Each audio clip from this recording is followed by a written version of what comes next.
एक भैंसा होता है, बीमार होने से वह काफी कमजोर हो जाता है क्योंकि अब वह कोई काम नहीं कर पा रहा था। इसलिए उसका मालिक उसे जंगल में छोड़ देता है। जंगल में शेर राजा होता है और चीता उसका सेनापति, सियार शेर का सलाहकार होता है, जबकि कौवा उसका खबरी होता है। जब दुबले पतले भैंसे को सियार देखता है तो वो शेर से कहता है कि महाशय, जंगल में कोई नया जानवर आया है। शेर पहली बार भैंसे को देखता है, वह उसके पास जाता है और भैंसे से उसका कुशल मंगल पूछता है और कहता है कि आप मेरे मेहमान हो, आपको चिंता करने की कोई जरूरत नहीं है। आप पूरे जंगल में निर्भीक होकर घूमो, कोई समस्या हो तो जरूर बताना। कुछ दिन जंगल में रहने पर भैंसा हष्ट पुष्ट हो जाता है। एक दिन शेर जंगली हाथी का शिकार करने जाता है और घायल हो जाता है। कई दिनों से अब शेर कोई शिकार नहीं कर पा रहा था, जिससे चीता, सियार और कौवा सभी भूखे रहते हैं क्योंकि शेर शिकार करके कुछ लाता ही नहीं और इन लोगों को कुछ मिलता नहीं था। चीता, सियार और कौवा पूरी तरह से शेर पर ही निर्भर थे। फिर एक दिन सियार शेर से कहता है कि महाशय, आप दिनों दिन बहुत कमजोर होते जा रहे हो, ऐसे में तो आप एक दिन उठ भी नहीं पाओगे। फिर सियार भैंसे को खाने के लिए कहता है।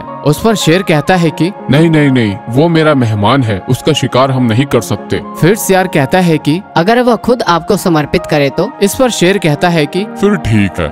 अब सियार, चीता और कौवा एक योजना बनाते हैं और भैंसे से कहते हैं कि महाशय बहुत बीमार हो गए हैं, चलो हम लोग खुद ही उनका निवाला बन जाते हैं। इस पर भैंसा भी तैयार हो जाता है। सभी शेर के पास जाते हैं। कौवा कहता है कि महाशय मुझे खा लीजिए। इस पर शेर कहता है कि नहीं, आप बहुत छोटे हो और वैसे भी आप मेरे खबरी हो, आपको मैं कैसे खा सकता हूँ। सियार कहता है कि महाशय आप मुझे खा लीजिए। इस पर शेर कहता है कि नहीं नहीं, आप भी मेरे सलाहकार हो, आपको भी मैं नहीं खा सकता। फिर चीता कहता है आप मुझे खा लीजिए। इस पर शेर कहता है कि नहीं नहीं, आप तो मेरे सेनापति हो, आपको मैं कैसे खा सकता हूँ। अब भैंसा सोचता है कि मैं तो वैसे भी शेर का मेहमान हूँ, मुझे तो महाशय खाएंगे ही नहीं। फिर भैंसा भी कहता है कि आप मुझे खा लीजिए। यह सुनते ही चारों उस पर टूट पड़ते हैं और भैंसे की गर्दन नोच नोच कर अलग कर देते हैं। तो इस कहानी से हमें यही सीख मिलती है कि जल्दी किसी पर विश्वास ना करें। ऐसे ही और रोचक कहानियों को जानने के लिए, सुनने के लिए आप हमारे चैनल क्वेस्ट कहानियां को सब्सक्राइब करें और बेल आइकन को प्रेस करें।